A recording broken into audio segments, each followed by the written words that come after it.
At the start of this year, I set 10 crazy cubing goals. I was gonna attend more competitions than ever before, get a gold medal, compete overseas, but how many exactly did I actually achieve? Let's find out. Goal number 1, attend 10 competitions in 1 year. Let's see how I did. In January, I went to Adelaide Summer 2023. In February, I went to Brisbane Summer 2023. And later in February, flew to Victoria for Brilliant Ballarat 2023. Unfortunately, couldn't get one in March, but 1st of April, Please Be Quiet Brisbane 2023. And that wasn't an April Fool's joke. In May, there was Runaway Bay May Saturday 2023. In June, Sydney Square 1v1 2023. So far so good, nearly one competition every month, so I was on track to beating this. In July, Queensland Open 2023. In August, there was the World Championships 2023. In September, there was UCube at UQ Sunday 2023, which brings us to the grand total of 9. I only needed one more. And there it was in September, FMC Nationals. I had an 11th comp the following week, Aussie Nationals, which went across to October. And as if that wasn't enough, I managed to sneak in Brisbane Big and Blind, which was at the start of November, and then an extra competition at the end of November, QT Cube Challenge Sunday, bringing us to a grand total of 13 competitions this year. And fun fact, because so many of those comps were multi-day competitions, I calculated that I spent 25 days out of this whole year at competitions. That's like nearly an entire month, which was pretty cool. It's probably more comps than I'll ever do in a single year for the rest of my life, but hey, never say never. Goal number 2 was to beat my 3x3 personal record, either the average or single. I've got a single record of 9.96 seconds and an average of 12.25. And as you just heard, I went to so many competitions this year. I broke a lot of personal records, but was 3x3 one of them. When it comes to the single, nope. But for the average, let me show you this average that I got at Australian Nationals.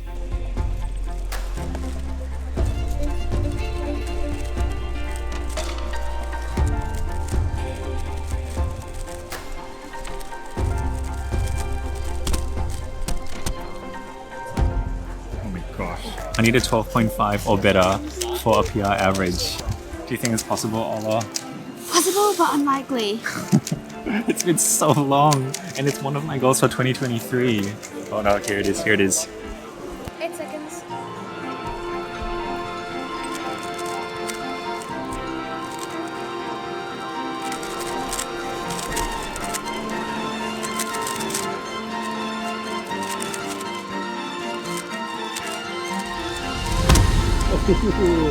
It was that last bit. My heart was racing so fast. Unfortunately, that will not be a PR average for me. But that's PR2. That's my second best. I came so close, multiple times this year actually, but unfortunately, did not get that goal for this year. But that's okay, there's 8 more. And the next one was to get a gold medal, which means to just get first place in a finals round. Just get first place, you know, because it's so easy. How did I do with that? So here's my WCA profile, and basically all of my results come from Big Blind and MultiBlind. For MultiBlind, I got myself a cheeky bronze. For 4x4, just recently, my new PR single of 12 minutes got me a second place, so that was really nice. I got a silver medal for that one. And then for 5x5, pretty much any comp you go to, like if you succeed at 5x5, you're like guaranteed a place on the podium because it's kind of unlikely. So here it is, my successful 5x5 solve, and I got second. I think it was Dave McLean.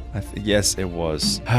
He got 34 minutes. The dude beats me by literally 3 minutes. He couldn't just DNF'd like a gentleman. This is what he looks like, everyone. He is such a great delegate. He actually is. He's one of our new delegates in Queensland this year, and he's a super guy. I love him. He's great. But it means golds 0. It's 0. It's still 0. Having said that, I'm hopeful that that number's not going to stay 0 forever. 2024. I'm telling you, 2024 is going to be the year that I get my first gold. Goal number 4 was to complete my WCA profile, or more specifically, just to get a success in every single event. So I've said I've done all 17 events. How did I go for this one? After successfully completing 4 blind last year, all that was remaining was 5x5 blindfolded. And well, I think you know the story. And so here it is, my friends. Every single event, all 17 events, I now have a successful single. In fact, I'm so close to even getting all the averages as well. All I'm missing is this spot right here. This is the only extra result you can get, and I will join that coveted small group of probably like 100 people who have gotten their entire profile complete. But this right here was my goal, to have done every single event, and I achieved that this year. Yes, so failed at 2, but succeeded at 2. Let's see how we go for the rest. Goal number 5 was to keep the PR streak alive. I had done 22 comps before this year started and had managed to get a personal record in every single competition, not including FMC only comps. Long story, talk to me about that another time. And this year actually went really well. But if you've seen the vlogs, you will know that it happened on the world stage. It happened at a very significant competition. So I guess there was that consolation prize, but I lost my PR streak. It's what happens when your records are starting to get really hard to beat. But that's okay, because goal number 6 was one that I felt much more hopeful for. It was to get a blindfold mean of less than 3 minutes. So here was my very first blind mean ever, 3 minutes 19. And then following that, look at how Tingman went. For my average, DNF, DNF, DNF, DNF, DNF, DNF. It was very sad. 2020 all the way to 2022. But then 2023 came along. And well, have you seen this video? Because it might be one of my favorites.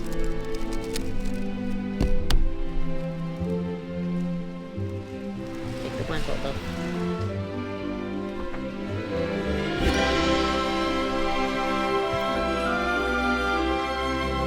There it is, Brisbane summer. That's when I got my second official average ever in comps. And in fact, in the very next comp, I got another one that was sub 230. And next year, yeah, definitely I'll be able to beat this. If you haven't seen the moment that happened, I made a whole vlog out of that. It was maybe like the vlog I took the longest to edit this year. Like, I made a ton of vlogs because of how many comps I went to, but that one in particular, I would love it if you could watch it if you haven't yet. All right, 3 goals achieved and 3 not achieved. We're sticking at this like 50% success rate so far, but goal number 7 was to improve my MultiBlind record. So prior to this year, I'd gotten 6 points, and I just wanted to see if I could get more than that this year, and I beat it twice. I got 7 points at Please Be Quiet in April, and then I got 8 points at a recent blind competition in November. Yes! A thing of beauty, my friends. Pretty cool, beating my record twice this year, and I'm really hoping next year we're gonna see this bump up to 9 and hopefully even 10. Man, that'll be amazing. Goal number 8 was to compete in every state and territory in Australia. There are 8 in total. Let's have a look at a map and see how I did. So here's my WCA profile, and if we go all the way down here and we click on map, look at that. There are 8 states and territories in Australia. This is Queensland, where I'm from Brisbane, which is why there are a ton of competitions that I've attended there. I have been to a couple of competitions in New South Wales, right here in Sydney. I've also gone to one competition in Canberra. That's in the Australian Capital Territory, a very, very small little territory right there. I've done a couple of comps in Melbourne. I've done one in Tasmania. So far, so good. Adelaide is in South Australia, and I've done 2 there. Are they both on top of each other? Yeah, okay, there it is. And then last year, I also got to fly all the way to Western Australia to do one comp in Perth. So all I was missing was the final Northern Territory, and rumors were that there would be a competition this year, and I was all set to go. That state right there. But then there was none. It's not my fault. I totally would have gone if I could have, but sadly that goal is still incomplete. 4 achieved, 4 not achieved. I'm really good with this 50% success rate. But goal number 9 was to compete overseas for the first time. I've done so many competitions, they've all been local in Australia. Could I do one overseas? Well, back to the map. So, 35 competitions so far, right? 34 of them were in Australia, and that's because as of this year, traveling 1,000 miles, that's right, all the way in South Korea for Worlds, which just leaves goal number 10, which I actually never made clear in any video. I teased what the 10th goal would be in that Adelaide comp vlog. Let's play a little game. See if you can guess what it is.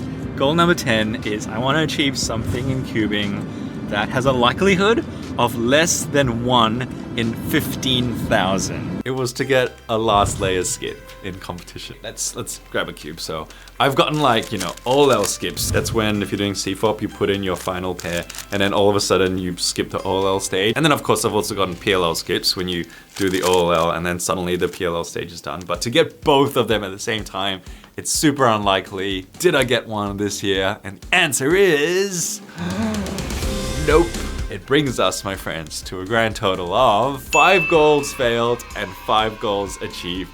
My 50% success rate is right there. I mean, it's a pass, right? It's a pass. Whatever the case, I'm actually really proud of how I went in 2023. I worked really hard. Also really proud to have seen the Australian speedcubing community in particular, like support all of these events.